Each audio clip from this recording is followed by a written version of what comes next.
listening to Pet Candy.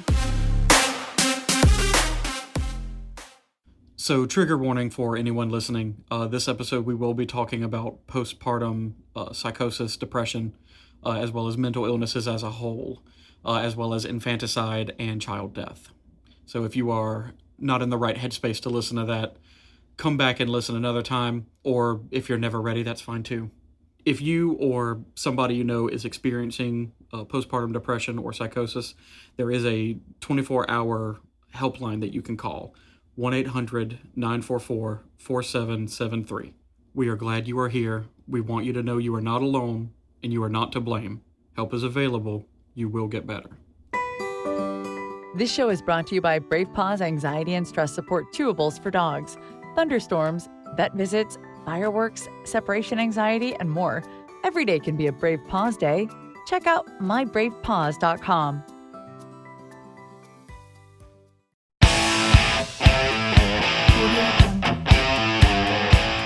Welcome to our new show, Obsessed, a show where we talk about whatever it is we're currently obsessed with. I'm Caitlin Palmer. I'm Clay. And we're Obsessed. Welcome back, everybody. Did you miss us? Because we missed you. Are we not going to talk about your Mario impersonation? Oh, yeah. So every time we record, we do a sound check, and I always say, and here we go. And that's just a part of who I am now as a person. It's probably a better job than Chris Pratt's going to do as Mario, so... Wait, Chris Pratt's going to be Mario? You don't know about this? No. Yeah, they're doing a live action, and Chris Pratt's going to be Mario. Oh, I don't know how I feel about that. And he said he's not going to do the voice. Oh, so, I don't know how that's going to turn out, but... Right. Well, we are a day late recording, and we do apologize for that. Clay got a little overheated here in the deep south sun in the metal building at the crematory. So it's understandable, but this is a good chance to put out a PSA about taking care of your pets during this heat, to please keep them inside. Please, if it's too hot outside for you, it's way too hot outside for them. If they have to be outside, please make sure they have shade and water, and better yet, just keep them inside if you can.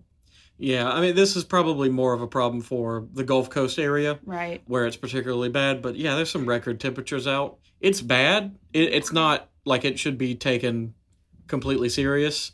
I've been getting, just from my route, a 40% increase. And for anyone who doesn't know, Clay works at a pet crematory. Yeah, a 40% increase just from my route. So right, it's enough to warrant some concern. So, and here at the clinic, we're seeing heat stroke left and right. We've had a couple that were dead on arrival. So it's really a problem. So please make sure your pets are taken care of. Yeah. Because as much as we love you, we don't want you to have to come see us. Yeah. Especially not Clay. So I know we usually do a breaking news story, and this is Clay's episode, so I'm going to keep it kind of brief, but not boxers, brief. I've drank a lot of caffeine today. So I came across this story on TikTok, and it's an old story, but it's so precious, and I just found out about it, so now you have to know about it too. So Hollywood Cemetery is an iconic cemetery. It's beautiful, very lavish. Well, a long time ago, a little 2-year-old little girl named Bernadine Reese passed away from scarlet fever. She made friends with a dog that a neighbor had. So after she passed away, her parents built a statue, or had a statue built of the dog. So the dog guards her little grave. And some people claim that at night in the cemetery, you can see the little girl and the dog playing. And that's so sweet. And sad. Sad. But for real, though, everybody, can we just talk about how great Brave Paws is? We got a free sample. We did. We're going to be completely transparent with you. We did. We got some free stuff, and it works. Yeah, I was a little surprised. Like, I'm not going to lie, you get this stuff, and it doesn't really seem like a typical pet treat, right? Right. But we gave it to our pets, and they gobbled them right up. They do. They do. And it's nice because it's like you give so many pills per pound. So you don't have to buy like 3 different sizes.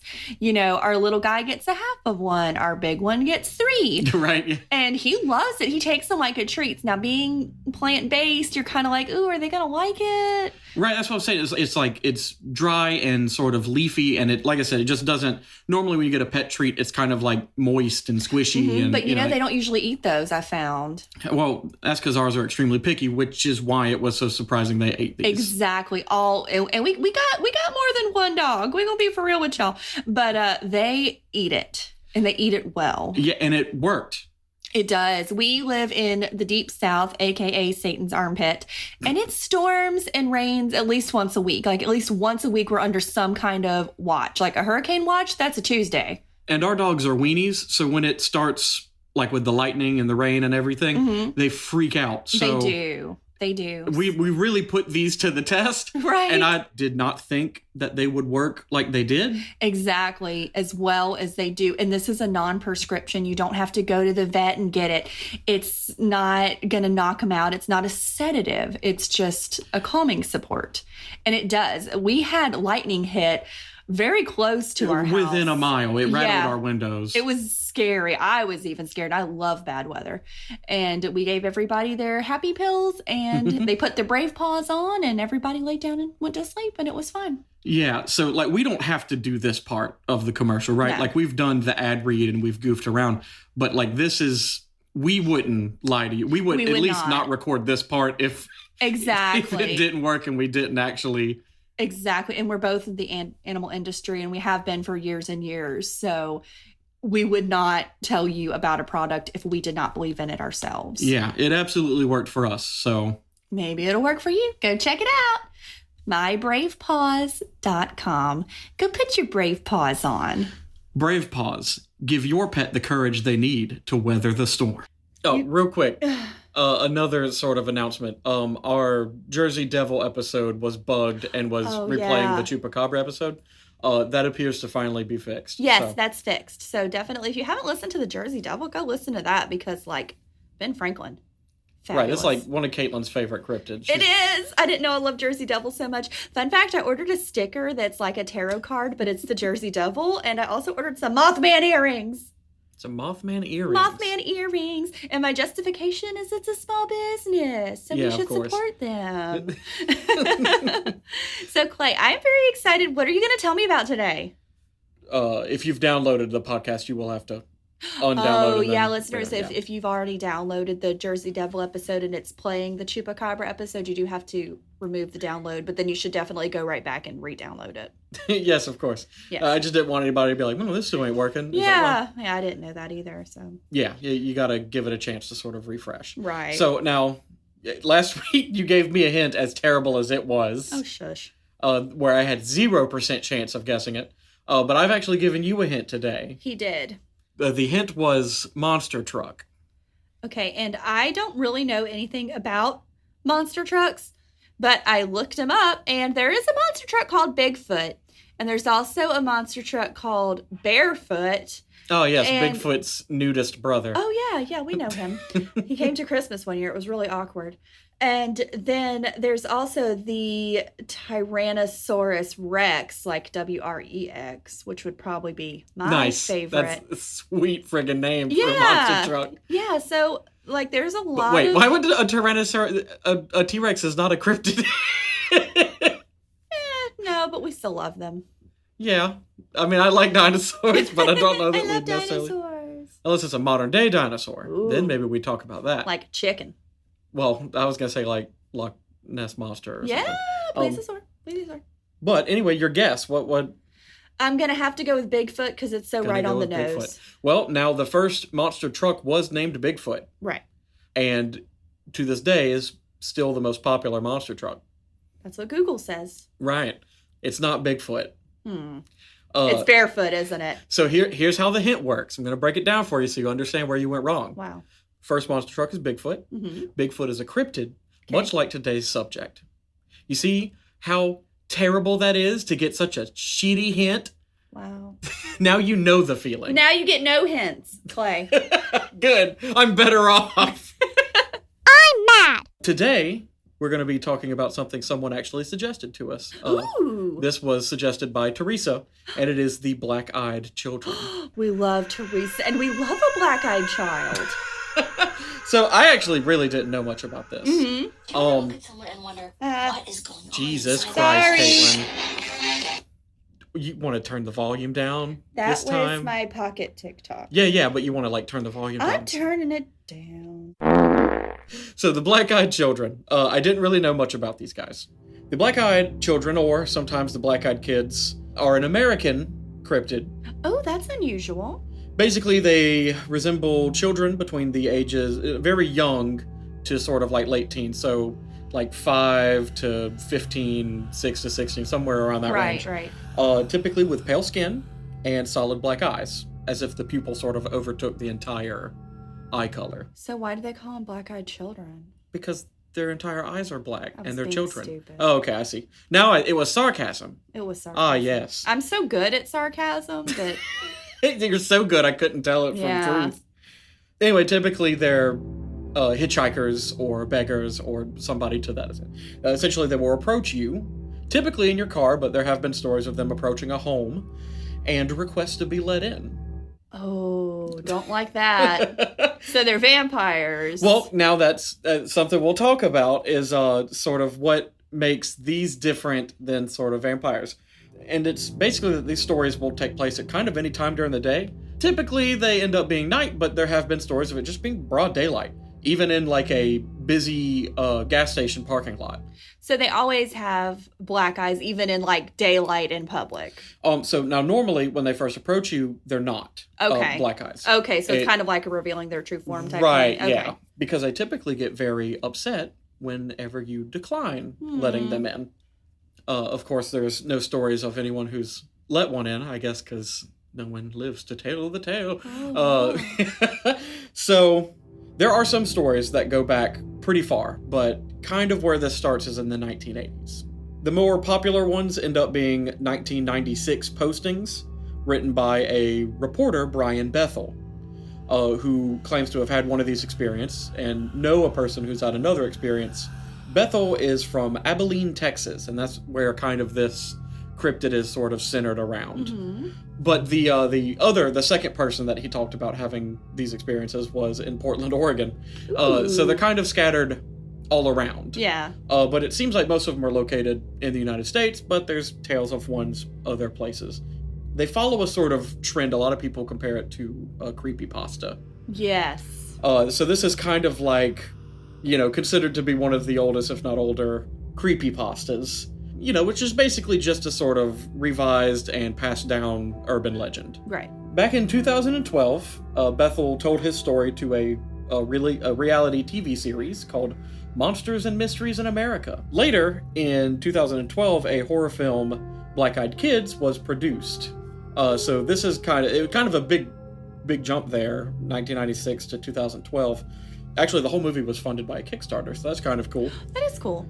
Its director basically quoted, it's an urban legend that's been floating around on the internet for years now that I always thought was fascinating. A science writer, Sharon A. Hill, kind of did a deep dive into this, and she wasn't able to actually find any documentation of black-eyed child encounters. Okay. Basically coming to the conclusion that the tales are passed on as a sort of friend of a friend ghost story. Right. So, like we know a creepypasta. It's generally believed that it is just kind of that, a ghost story that gets told, an urban legend, kind of like a Bloody Mary or a Candyman. Every state has one. Right. I'm sorry, there was another movie that was released in 2018, Black-Eyed Children, and then the subtext being Let Me In. What's that movie, Don't Let the Wrong One In, or Let That the one's Right about a One vampire. In? Okay, I was going to say, I thought that gave me vampire vibes. Yeah, that one was about a vampire. So what do they want? Like, where do they want to go? No one really knows. There's a lot of talk about what they could be. We've mentioned vampires, but that's usually kind of thrown out because, we have all these stories about them being in daylight and that kind of thing. They're also typically in pairs, so 2 small children, which may sound familiar. Mm-hmm. Because it kind of sounds like, like the twins from The Shining and things like that. Come play with us, Clay. Yeah, Forever exactly, and that ever. creepy thing. One story of a black-eyed girl in England. Really? Yeah, who was terrorizing an area of Cannock Chase in Staffordshire, England. Ooh, lovely. That was a weird set of words to say. It felt It kind of sounded jumbly. so good, though. In this story, a paranormal investigator named Lee Brickley was examining these claims and claimed that a woman had suddenly heard a terrifying scream, which she believed to be a child in danger. Now, we know that some things sort of mimic human, like bobcats will sound like someone is either a crying child or someone is stabbing a woman in the woods. Right. And if you've never heard it, it is very convincing. It really sounds like that. It is very convincing, and you also do not want to surprise a bobcat. I'd rather not, thanks. Because they will absolutely destroy you. Basically, she ran in search of the child, and after not seeing anyone, noticed that a girl dressed in white stood behind her. So this is a case in which there is only one child. Okay. Which is kind of fairly rare in these. unusual Yeah, for right. Like I said, typically a set of children.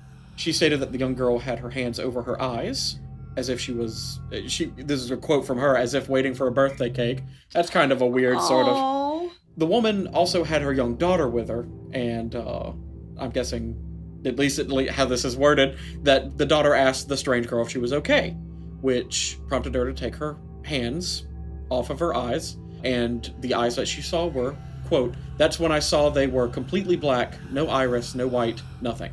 I jumped back and grabbed my daughter. When I looked again, the child was gone. It was so strange." Or I'm sorry, no, this was back in 2014. So this is, say, 2 years after the movie first came out, but quite some time after that. Brickley also told the media that his own aunt had witnessed seemingly the same girl 30 years prior in 1982.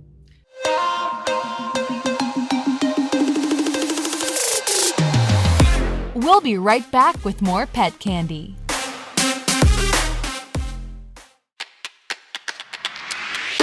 Hi, this is Shay, and I want to tell you about my new show on Pet Candy, Cooking with Shay. I make vegan eating easy and fun. Check it out on Pet Candy TV. That's scary. And a lot of different spirits and cryptids and stuff, they appear like someone who's vulnerable, someone who needs help. And the idea is to lure you to them. Right. Because most of the time our instincts is, a child needs help. Like, of course I'll help you. And then it's like, you want to eat my soul. Okay. You want to eat my soul. Yeah, I'd rather if you didn't. Like, would you settle for a Happy Meal? Maybe that's all they want. Maybe they just want to ride to McDonald's.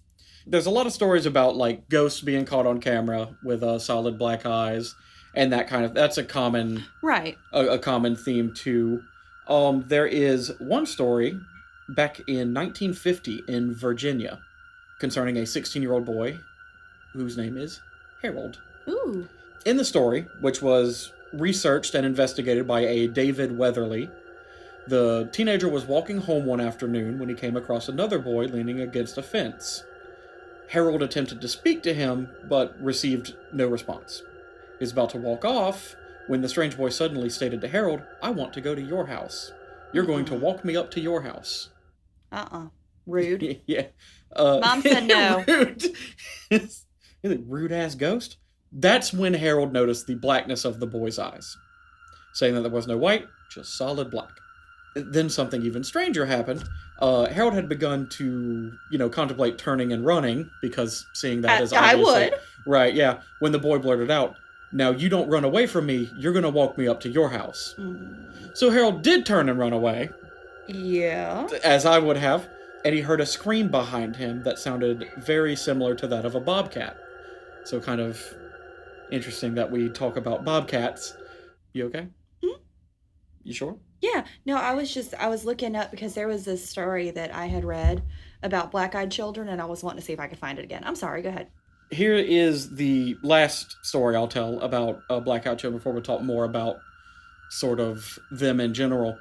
And it's one that actually takes place in Louisiana. Ooh. Yeah, pretty close to us. Yeah, that's our backyard.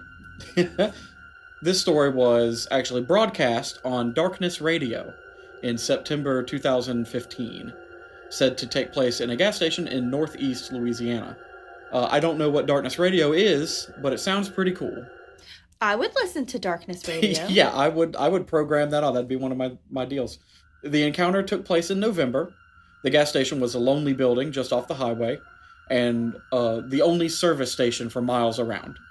This took place at about 3 a.m. Oh, so, yeah. That is the witching hour. 3 a.m., 3 p.m. is fine. 3 a.m., no, ma'am. I won't even get up to go to the bathroom at 3 a.m. No.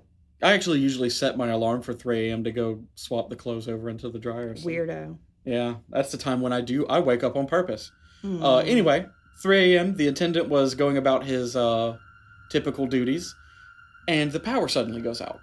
Now, he used his phone as a makeshift torch, as we are all prone to do. Right. And went back to the backup gas generator to switch it on. The backup lighting came on, but only the parking lot and the hall to the register. The rest of the the rest of the gas station was still, in darkness. So the area was actually experiencing some bad weather, some heavy winds, so he wasn't, really thrown off by that, figuring that, perhaps a transformer got blown or some power lines were down. So he watched in, really trying to look through the dark for a few moments because he saw some movement and noticed that there were 3 kids riding bikes. Was it the kids from Stranger Things? No. We can't just bring them in. We could. Just they because we've been everywhere. watching Stranger Things. I love Stranger Things. Pretty much as soon as he saw him, 2 of them leaped from their bikes and, approached him at the gas station. They stopped at the doorway and stood staring at him.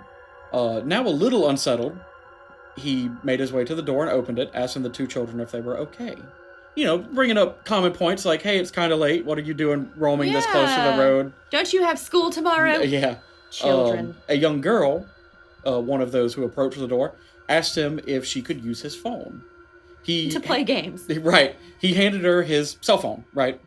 Her eyes met his during this exchange, and the eyes he saw were solid black orbs. Kind of aggressively said, no, I need the real one.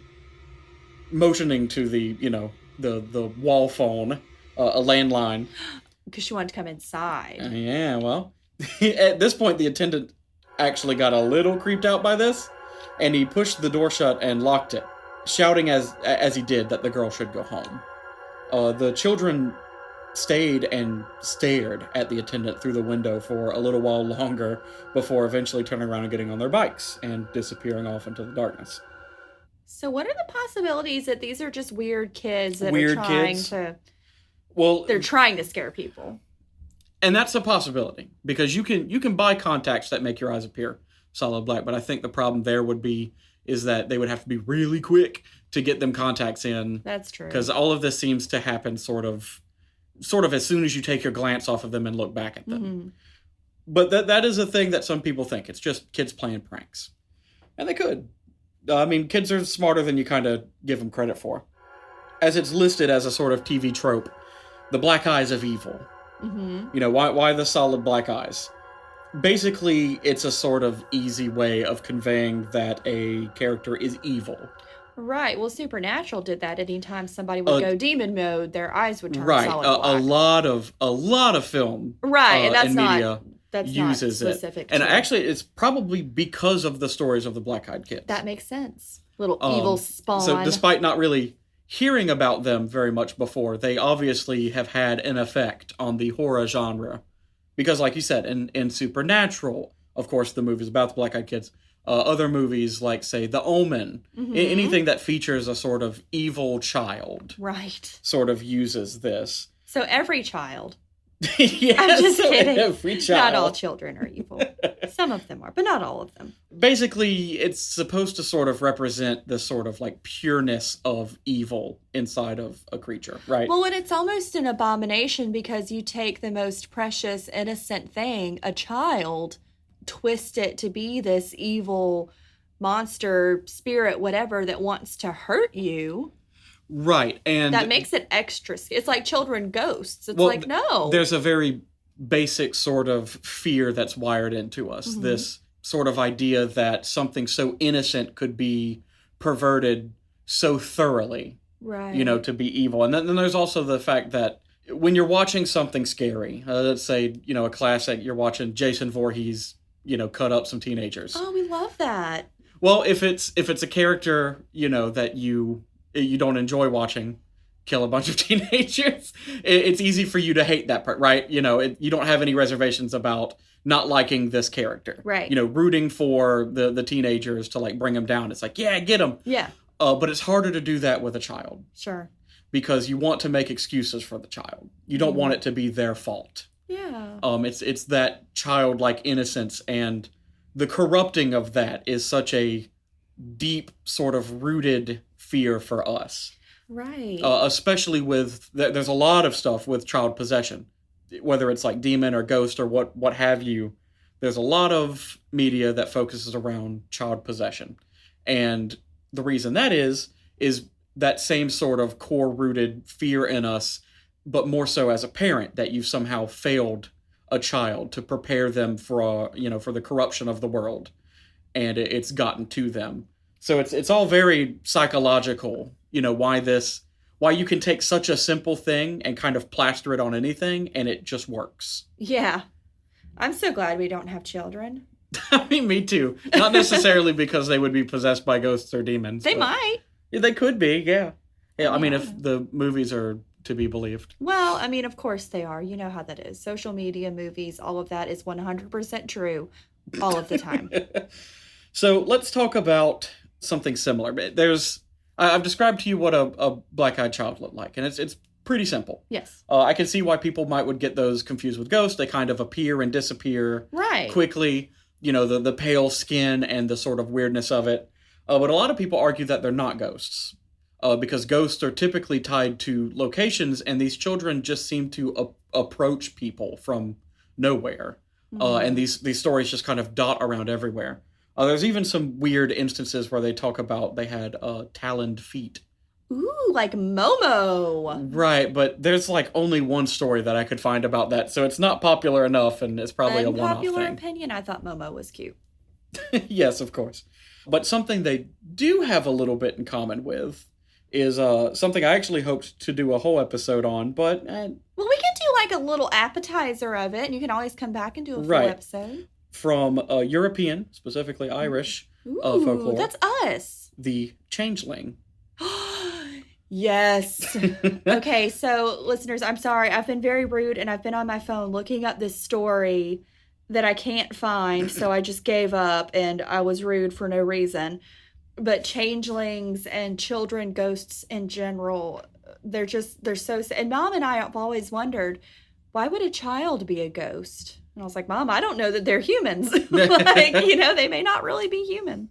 So a changeling is believed to be a fairy that is usually left in place of a human infant that is stolen and taken to the fairies. Changelings, as the name implies, can shapeshift. Because everything can. Right. Who can't shapeshift?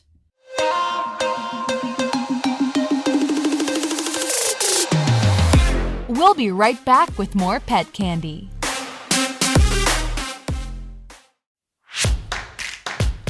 Hi, I want to tell you about my new show, Simply Pets with Shannon Gregoire. We talk about pets, life, love, and everything in between with the coolest people on the planet. Don't miss out on the fun. Check it out on a podcast platform of your choice. They're regarded as unidentifiable or indisputable from a human child. There will be weird things that eventually you will start to notice as the sort of the charm or the illusion fades. Right. But at the moment of the switch, often mothers in these stories will report something not feeling right, but not being able to explain it. Right. Not having that connection they had to a child before. And they slowly begin to regard the child as a monster.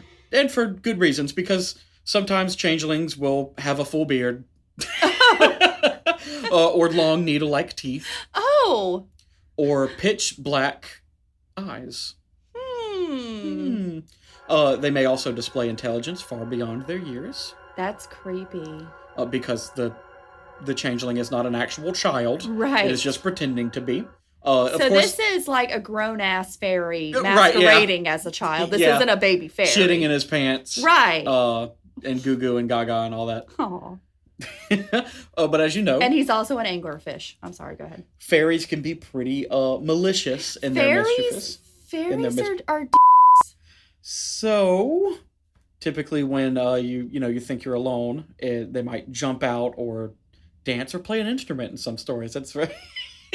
children jumping and wanting to play No, instruments. we're talking about infants at this point. Oh, okay. Yeah, That's not okay. Yeah, like in a crib infant.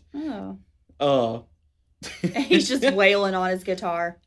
So this is a quote from who I'm not sure exactly, but I just like it. A human child might be taken due to factors to act as a servant, the love of a human child, or malice. Just to be a dick. You know what? She cut in front of me at the grocery store. I'm going to go hit up my girl, Fairy Ann, and get her to changeling her kid. In some cases, though, the very elderly of the fairy people will be exchanged in place of a human baby, so the old fairy can live in comfort being coddled by its human parents. Oh. Yeah, it's like a fairy retirement home. That's kind of cute. Kind of, except, in these stories, sometimes the child will be eaten. Ooh. Yeah. Like the real human child? Yeah, the real human child that was taken will be devoured by the fairies. Yeah, we're talking like old mythos fairies, not the cute little... We're not talking about Tinkerbell. No. We're talking about Don't Be Afraid of the Dark, where they eat the teeth. Oh, yes. Children's teeth are the most delicious because they're called milk teeth. They're still sweet. I read the book. It was scarier than the movie. I mean, the movie was pretty scary. Oh, yeah, the movie was great. Folklorist D.L. Ashleman, I can't be saying that right, he proposes in his essay, entitled Changelings, that these tales illustrate an aspect of family survival in pre-industrial Europe. Basically, a peasant family, a new child can be an extreme drain on their resources. Yeah. So you've definitely heard stories about this. In fact, Hansel and Gretel can be taken as this. If you ever played The Witcher 3, there's a story in there, the Trail of Treats, where parents will essentially take a child out to the edge of the woods and leave them because they just can't keep the rest of their family alive. That's so sad. It's pretty sad, yeah, but being poor does some things to you. And that's why we don't have children. Hey-o! So that's actually where we talk about the next part. One explanation for these stories and where they come from ties back to postpartum psychosis. Ooh, yeah, trigger warning for anybody who's been through that. Yeah. That's what the yellow wallpaper's about. I love the yellow wallpaper. Postpartum psychosis is not really a sort of singular mental illness. It can be a sort of amalgamation of different things. Right. This isn't postpartum depression. This is postpartum psychosis. Psychosis, yeah, which is basically viewed as a much more extreme version. Right. Psychosis implies the presence of manic symptoms, stupor or catatonia, confusion, delusions, hallucinations, and almost always some form of depression, ranging from pretty bad to very severe. Right. Probably have heard of postpartum psychosis in some cases that have to do with infanticide or, the murder of children. Right. Where the mother will, driven by the psychosis, kill her children for one reason or another. Right. And they can be anything. It can range everywhere. They talk about the delusions and hallucinations. It can be because God told me to, or in some cases, my child was a monster. Right. Which is where you get these stories of changelings and things. Yeah. There's a lot of true crime stories about that, where the mom, she'll believe one of the children hurt the other, and the other kids are like, no, he didn't. But she just believes it so fervently. One of the more notable stories is of Andrea Yates. Back in 1964, from Houston, Texas, who confessed to drowning her 5 children in a bathtub back in 2001. Who had for some time severe postpartum depression, psychosis, and schizophrenia. 4 months after the birth of her 5th child, she relapsed with psychotic features, and several weeks later, she had drowned all 5 children. She was originally sentenced to life imprisonment, but a retrial was had, and she was committed to a mental hospital thereafter. These stories of postpartum psychosis obviously have a lot to do with changelings. Well before, in the long, long ago, mental illness wasn't very well understood. In fact, it's really only been until recently that we've made any sort of progress. Yeah, we're still working on it, really. Yeah, so when these things happened, a mother talking about, like, this isn't my child, or this child is a monster, or, this child did this, it was kind of chalked up to these stories of changelings. And in a way, perhaps they were a way of warning to what a mother could go through with a child. So the black-eyed children, people have said they're ghosts. People have said they are, no one said they're changelings. I said they're changelings. Yeah, deal with that. People have said they're vampires, which obviously doesn't hold up in many cases. But fairies are very particular, much like vampires in that sense. They have a very strange set of rules that they have to follow, and they can be a lot of different things. Right. They can be something general, like they don't like to touch a dirty metal, like iron, or that they can't cross a line of salt, or that if you spill a bag of rice on the ground, they have to stop and count each one. That sounds an awful lot like OCD. Yeah. But one of those things can be that they can't enter your home unless invited in. People also say, there's actually probably the most followed, maybe Ghost kind of rivals this, but I'd say probably the most popular thing people think of with black-eyed children is aliens. Mm-hmm. It can always be aliens, but in this case, I'll give aliens their due. They seem to hold the majority on it can belief for always this. be aliens. They can always be aliens. aliens. It's either a sandhill crane or it's aliens. Or an alien, or maybe a barred owl. It might be a barred owl, you're right. But that they're believed to be alien-human hybrids. Hate that. I'm not sure why they have to be let in. That seems like a more supernatural sort of effect. Yeah, exactly. But they are commonly believed to be human-alien hybrids. The idea being that the Earth will one day be uninhabitable by humans, and that aliens are preparing us by sort of crossbreeding with us to make a new generation of more prepared humans. Okay. Yeah, this is very Ancient Aliens-y. I'm sure they've talked about this exact thing before. In fact, there might be an episode on Black-Eyed Children on Ancient Aliens, yeah. But a lot of people believe that to be the explanation for Black-Eyed Children. In summary. In some, Black-Eyed Children are weird. I just thought it was neat that I had never heard about these dudes before. You hadn't? No, I've never heard about Black-Eyed Children before. Oh, I love Morbid podcast. They talked about them? Are my best friends that I've never met.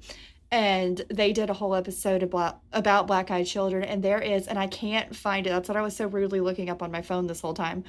There is and maybe it was a fairy of some kind, or a ghost, but these little ghost children that you come across, and they want you to take them to their grave. So they jump on your back. But the closer you get to their grave, the heavier they get. Interesting. So it's like they're trying not to let you get to their grave. It's creepy, and I love it. That's pretty cool. Mm-hmm. I'll have to, if I find what they are, I will add it in the next episode because I cannot find it to save my life. So, yeah, I didn't know about the Black-Eyed Children, but I think it's really cool that they've influenced the horror genre so thoroughly as to... And recently, too. Yeah. Because like we were saying, 1996 isn't really that long ago that this story really kind of got popular for this many movies to be made about the thing, So very, very cool. Way cool. Way cool. Way cool. I'm not doing it again. It has died with me.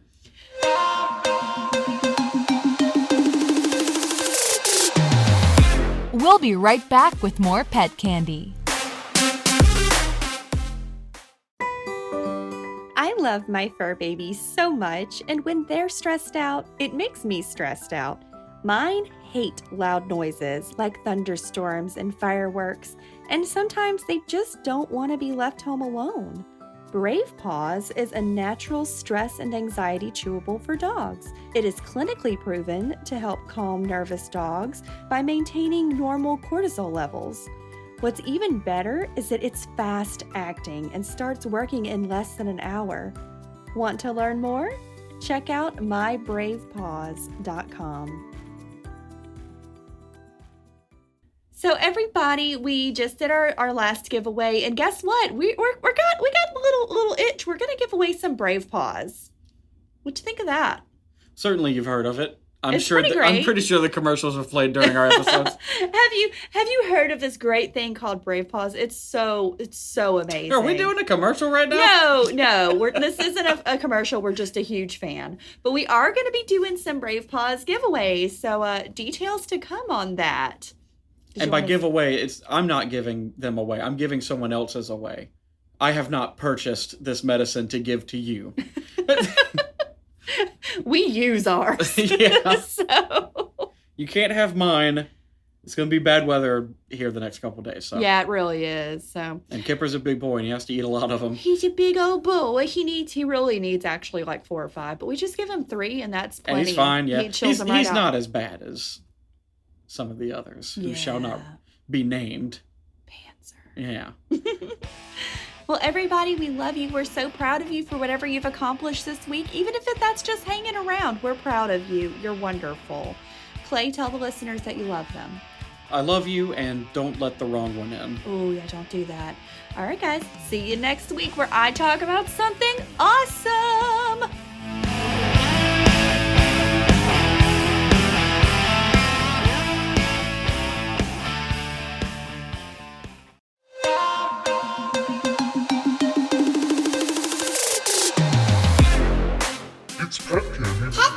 Pet Candy. It's Pet Candy Radio.